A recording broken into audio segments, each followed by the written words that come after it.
All right, welcome back. This is still the POLITY reaching you live from Abuja. I am Amadin Ogbewe, and I have been joined in the studio now by Dr. Yahuza Getso. He's a security intelligence expert and also policy analyst to speak on the state of the nation, security in the off-cycle elections, and also other issues bordering on the polity. Good afternoon and welcome to the program. Good afternoon, Amadin. It's good to have you. Thank you for having me. Good afternoon, viewers. All right, so let me quickly get your thoughts as to the level of security you would say you observed or you analyzed as regards the off-cycle elections, Kogi, Bayelsa, Imo. Well, this may be the first time since President Bola Ahmed Tinubu come on board and since the new Inspector General of Police come on board. This is the first time I will send a commendation to him and to the police authority. I have been criticizing them, positive criticism. I have been posing a lot of condemnation on their acts and activities. I think the last one was that of the brutality on the president of the Nigerian Labour Congress, that is Ajero. But in respect to the election, it becomes necessary and it becomes imperative to look at the reality. And I must, and I believe many other Nigerians, not only the Imo list, not only the Kogi list, not only the what are the other states. Yeah. So simply because, one, there was massive mobilization of the personnel on ground. That is first. Secondly, there is a kind of a synchronized partnership and collaboration, a leadership exhibition of coordination in the leadership of how security operates during the conduct of the election in the Bayelsa, Kogi, and Imo. And three, the presence of the vehicles, the provision of the vehicles by the Inspector General of Police is really commendable for the fact that part of what I criticize the police was that there are no adequate logistics, especially the vehicles, for the police to move around in all part of the 3 states of Kogi, Imo, and Bayelsa. But he used the Inspector General of Police used his own initiative to have provide adequate vehicles, adequate manpower, and made the necessary required arrangement. And 4, the partnership with local security, non-formal security system in all the states. Because, yes, of course, I had applied to go to Kogi, but my application was not granted. However, I already have machineries on ground in almost, at least in each of the local governments where election was conducted in the 3 states. I do have 3 to 5 machineries on ground to provide that kept me posted with information of what has been happening. So the kind of how the commitment of the non-formal security structure that worked harmoniously and closely. And 5, the ability of the services to expose one another. There were places where civil defense exposed police. There were places where army exposed other services in terms of not conniving, not working together to kind of to compromise. This is really very essential. And then the provision and support being provided to the personnel on ground in terms of food, in terms of water, in terms of allowances. I have conducted an inside interviews through the machineries that I have, and the personnel were really happy with the logistics provided for them, enabling environment for them to operate well. And at the same time, INEC also deserve to be commended, because they have put almost everything in place, even though they were not 100%, but the performance is really commendable. Professor Mahmoud Yakubu deserve to be commended. His personnel at Bayelsa, Kogi, and Imo deserve to be commended, and also the collation of the results at various levels. That was at the polling units. The use of beavers itself, the machine have not given too much. There were very few reports of the technical challenges on the machines. And then the performance of the presiding officer, the electoral officer, whatever you have at the polling units, and then the collation to the ward levels, from ward level to the local government, and at the same time to the center at the state. It's highly commendable.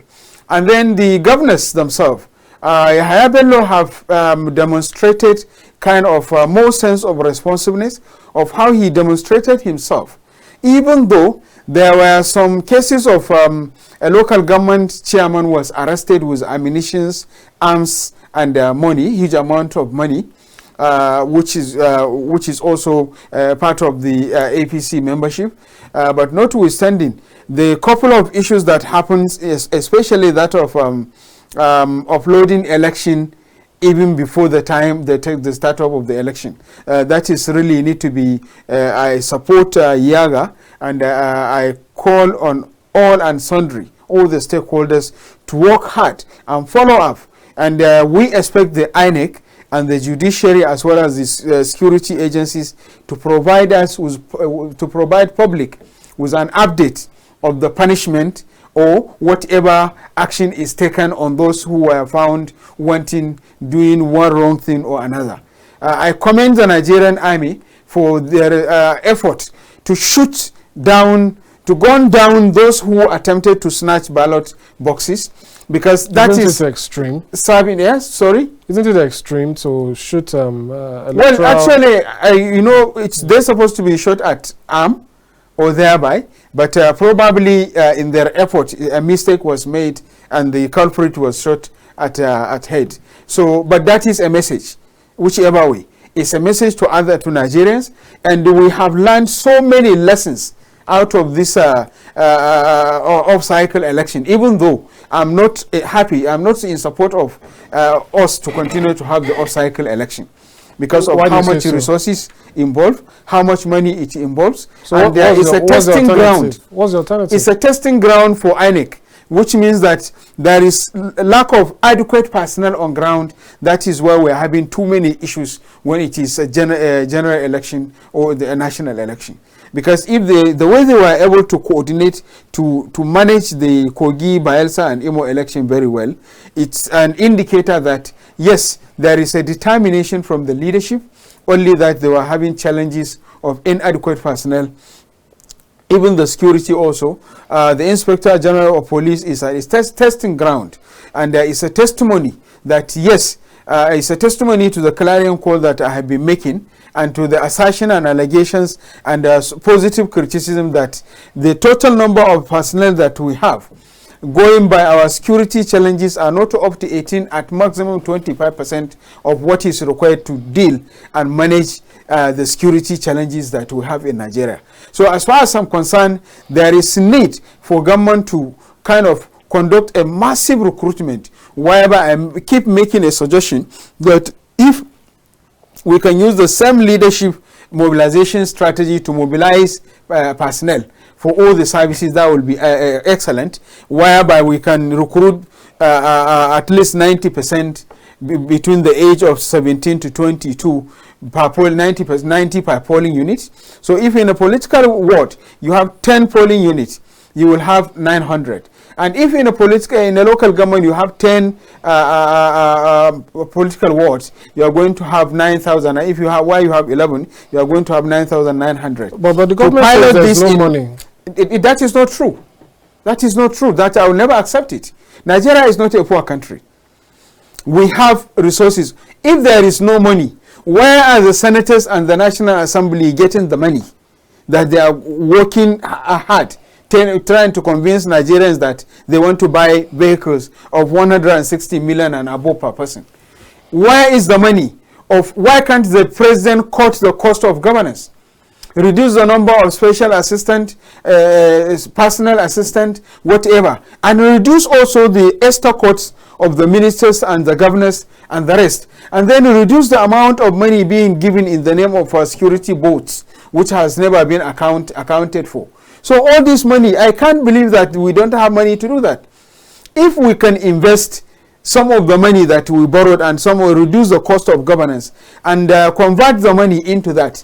Let me tell you, there are even some of the allowances being given to some of the media experts in the government, in the public media houses, whereby the Tinubu administration is thinking of removing it. Yes, of course, we are not in support of them removing it, but if you remove it, it's part of what you can put together.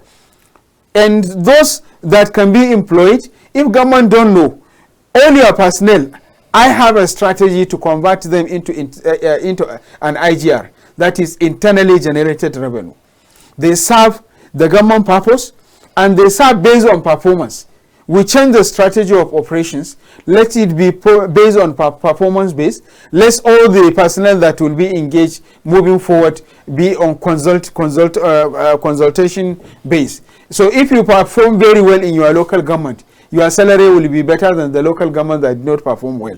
If you are a commissioner of police, or a brigade of guard, or a unit commander, or a civil defense commander, or whatever you have, or immigration controller, perform very well in so state of Kano, Kogi, Adamawa, Borno, or Bayelsa, or wherever, let his salary, his own salary and the salary of his staff be better than the states of either Ebonyi or Sokoto or Kebbi that did not perform well.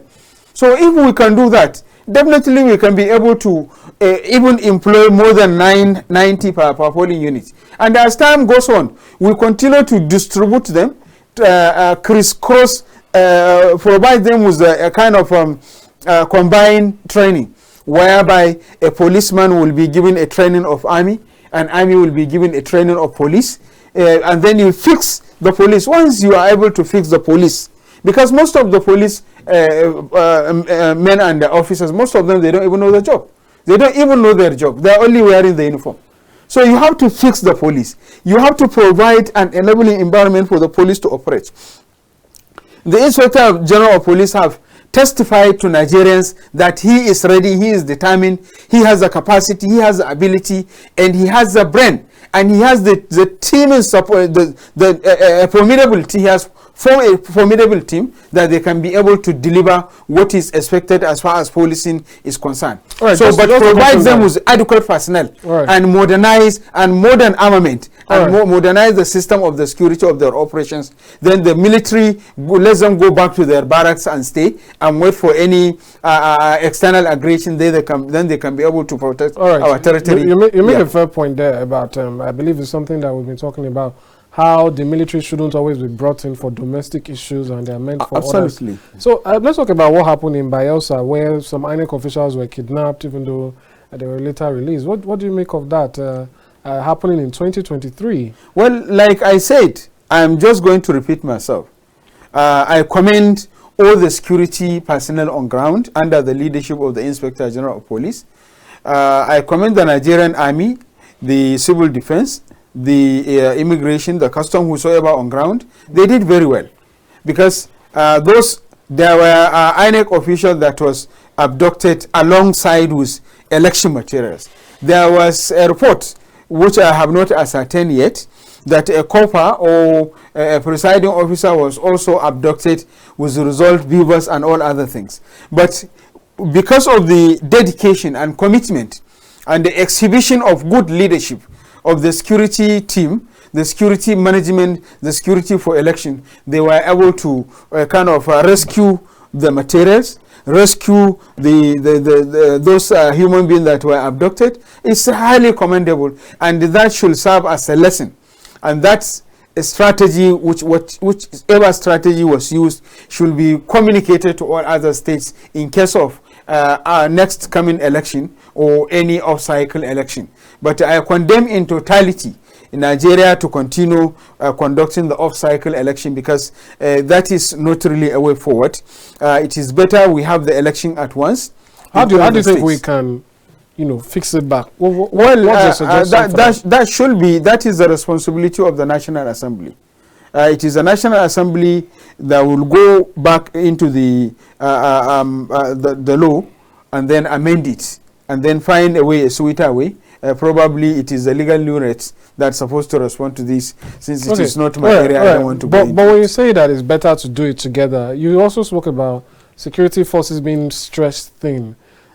If we continue doing it at the same time, take for instance whatever amount of personnel was available for these 3 elections, if they was holding simultaneously, they probably won't have as much. So does it really help better? Remember I said, this personnel that were mobilized, massive mobilization to Kogi, Bayelsa and Imo, they were all mobilized from almost all the other 33 states and Abuja. So, but I made an advocacy, and I will continue to do this advocacy. It's a clarion call for our leaders to know the importance and the necessity of the massive recruitment in all the services. It is not only police. Yes, of course, you provide additional manpower, because the manpower, like I said, all together, if we put the security personnel that we have in Nigeria all together, going by the security challenges being posing to the country, is not up to, I can say, up to 15, 18, or at maximum 25% of the total personnel that we have. So if the general election is going to be conducted without having the off-cycle election, then you need to have massive recruitment. You need to commend the governors of Katsina and Borno and some other states of Kaduna, Sokoto, and others, Niger, and even other states in the south, and southeast, and southwest, those who have started embarking of local machineries as formation to support.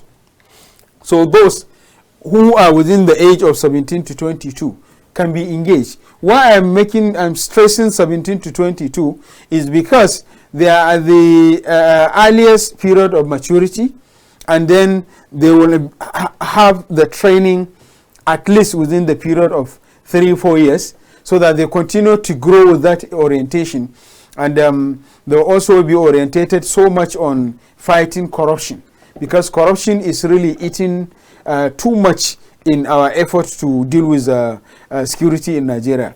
So until and unless we change the orientation, and then we change the way we train, and we change the way we engage, we change the way we select, we change the way we nominate, and we provide adequate personnel and enabling environment, that is when our security can operate, and that is how they can be able to also, we can all be able to have them everywhere.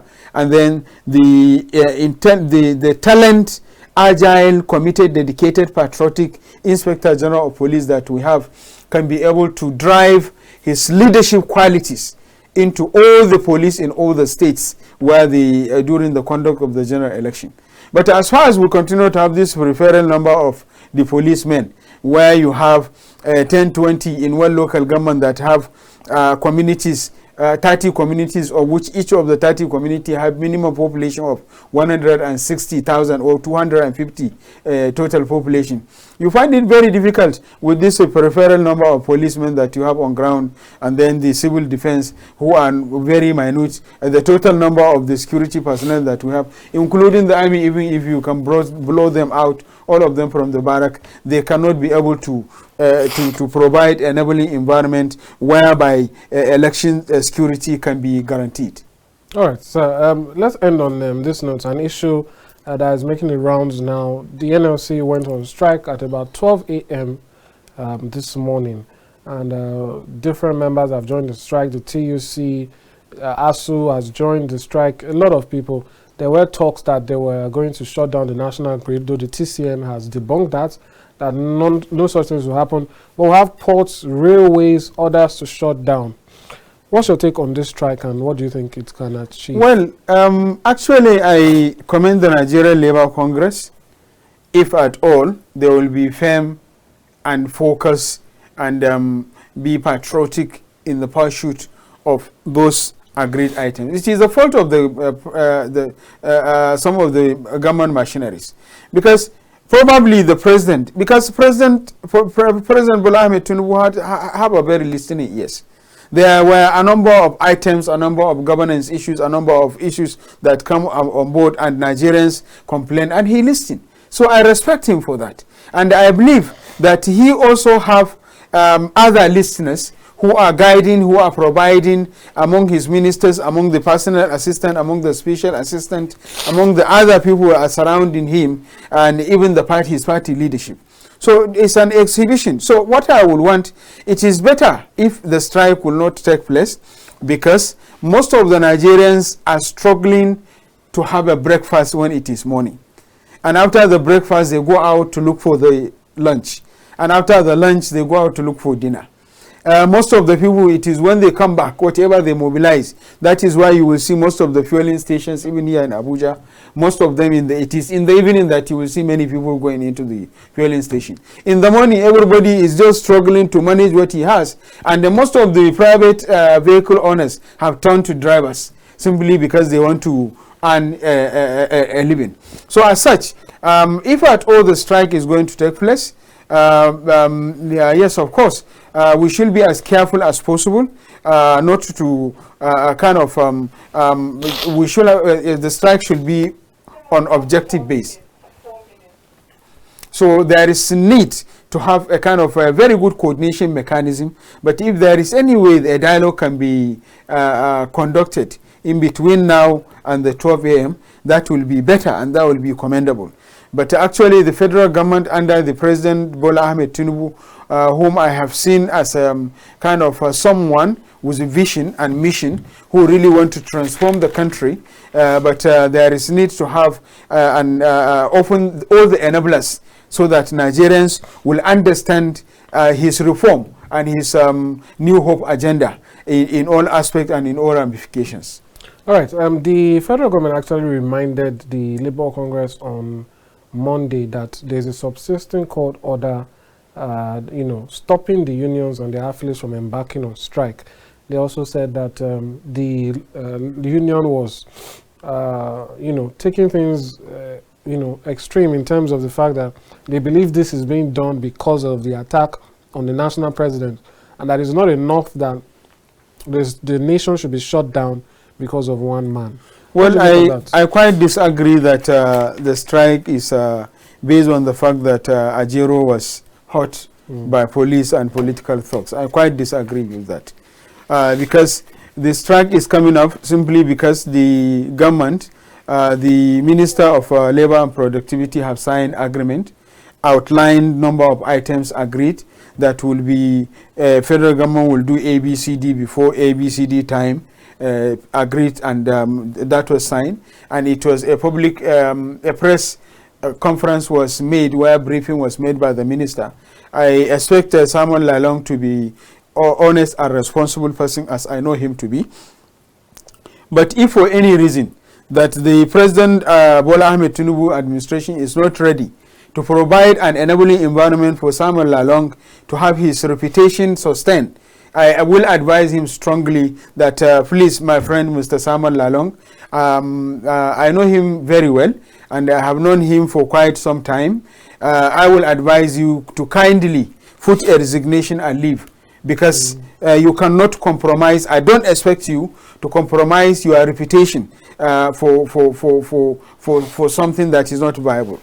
All right, thank you so much, Dr. Yahuza Getso. It's been a pleasure. Thank you for having me. All right, that's how we end the program today. Don't forget, the POLITY reaches you live from Abuja every weekday, 2 p.m. to 3:30 p.m. Do join us tomorrow once again for another edition. I promise this to be a riveting one where we focus on the issues of politics, governance, and the state of the nation. Bye for now. I am Amadin. See you tomorrow.